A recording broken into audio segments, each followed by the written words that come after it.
दररोज सकाळी शुचिर्भूत होऊन प्रथम घराबाहेर जा. काही क्षण थांबून पुन्हा घराकडे परत या. घरात प्रवेश करण्यापूर्वी उंबरठ्याला नम्रतेने स्पर्श करून वंदन करा.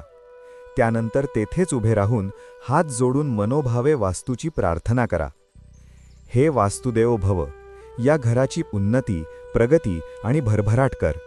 या घरातील सर्व सदस्यांना उत्तम आरोग्य प्रदान कर. त्यांचे रक्षण व संरक्षण कर. तसेच या घरात येणाऱ्या प्रत्येक व्यक्तीचीही उन्नती व प्रगती कर. त्यांना उत्तम आरोग्य दे आणि त्यांचेही रक्षण कर, अशी मी तुला विनंती करतो. ओम शांती शांती शांती. ही प्रार्थना करून उजव्या पायाने घरात प्रवेश करा. हा तुमचा त्या दिवसाचा पहिला आणि शुभ गृहप्रवेश ठरेल. या पद्धतीने दररोज वास्तुवंदन केल्याने तुमच्या आयुष्यात सकारात्मक बदल जाणवतील. घरात आनंद, शांतता आणि सकारात्मक ऊर्जा नांदेल आणि सौख्य वृद्धिंगत होईल.